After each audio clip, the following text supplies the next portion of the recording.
The McDonald's Snack Wrap is back. You brought it back. Ranch Snack Wrap. Spicy Snack Wrap. You broke the internet. For a snack. Snack Wrap is back. Ba-da-ba-ba-ba.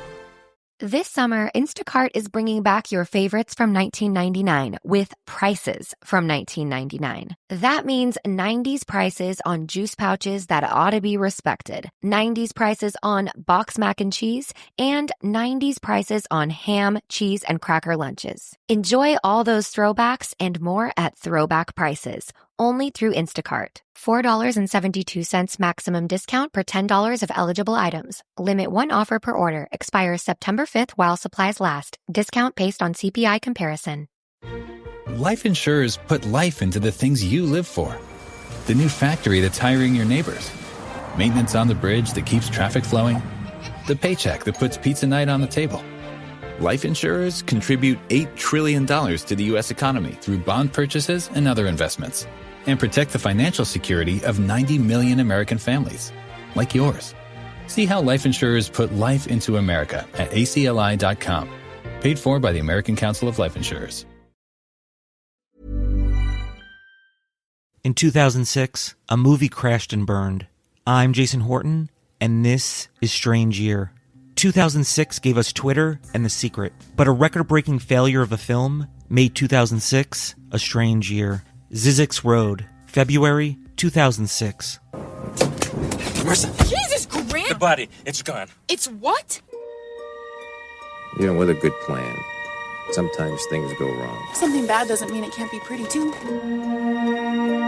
We're gonna have to go out there and find him. Out there? We're all getting older. Did you see anything? No! Did you hear anything? No! Sooner or later, we'll be closer to the end than we are to the beginning. If he's alive, nothing's gonna stop him. Dad. Last year, I lost $90,000. We should just get out of here! That's why I went back on the road again and tried to make ends meet. I didn't know anything about you. Marissa never told me anything. Sometimes I wish I were somebody else. That thing up there, the one that's calling itself Marissa. Someone completely different. You're talking about killing an innocent woman. How did you two meet? The casino. I can really see it in you. You care about your family. It's everything you wanted it to be. If I could just switch places with your wife. Put this all behind you right now and go. We could be together. I gotta tell you this.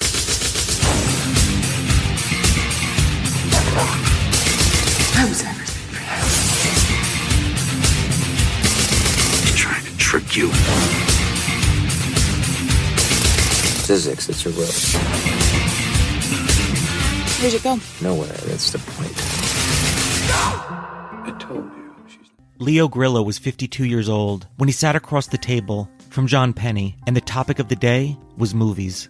Leo Grillo was already an actor, though he didn't score any major roles in Hollywood before moving on to his next big passion, animals. He started his own animal rescue named Delta, where he looked over 1,000 dogs and 500 cats.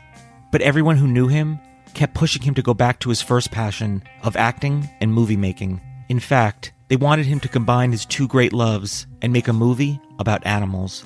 But Grillo was adamant about staying away. He didn't want to make a movie like Lassie and didn't think there was another way to make a movie about animals. But then one day, he found himself thinking about what a movie would look like if he took something like Rambo, but made a dog the protagonist. That got Grillo thinking, and that was his ultimate end goal when he sat down with John Penny for that first meeting.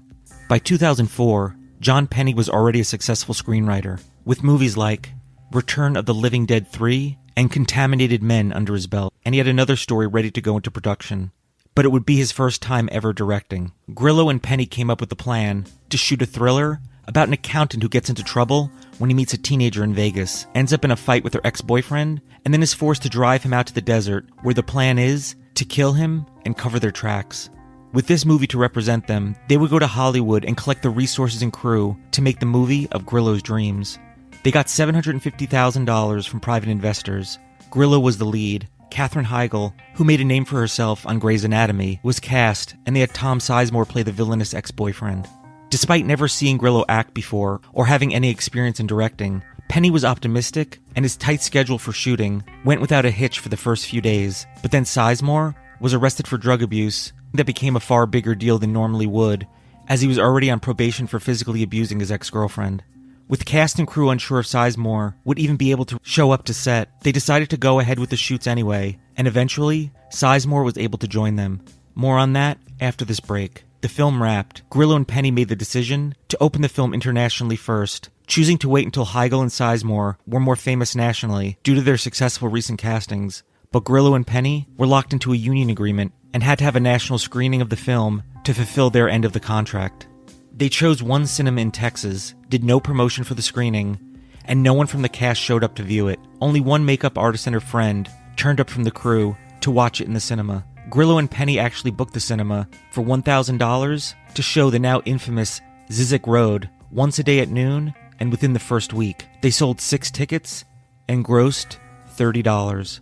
When Penny later found out that the makeup artist had actually paid to watch the movie, returned her money, meaning that it actually only grossed $20 nationally.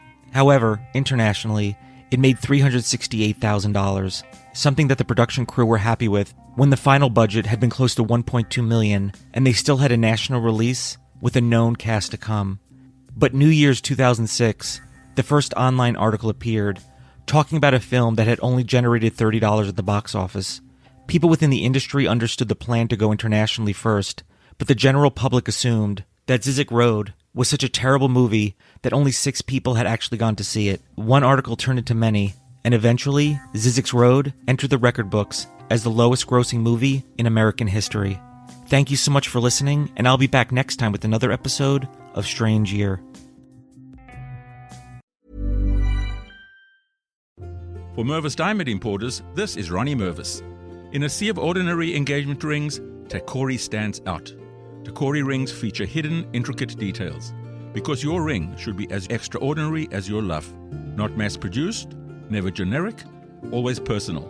Crafted with passion in every meticulous detail. Takori, no boring rings. Why settle for the same ring as everybody else? And when you pair the unmatched beauty of a world-famous Mervis diamond with your Takori engagement ring, it says even more. Mervis means more diamonds, better quality, and the most value. With easy Mervis financing, you can get her dream diamond now. Don't wait. To shop our mouth-watering Mervis diamonds and the largest selection of Takori bridal jewelry in the tri-state area, visit us in-store or go online to mervisdiamond.com or call for an appointment at 800-HER-LOVE. Again, that's mervisdiamond.com or 800-HER-LOVE. Mervis Diamond Importers, your official Takori jeweler. Hershey's milk chocolate with whole almonds makes for a wholly amazing, wholly delicious experience that's, well, wholly Hershey's. Everyone should get to experience the satisfying surprise of a whole almond tucked inside creamy Hershey's chocolate. So don't wait your whole life to try Hershey's milk chocolate with whole almonds. And if you've already had it, then chances are you're already a lifelong fan of this confectionery delight. Find Hershey's milk chocolate with whole almonds wherever candy is sold.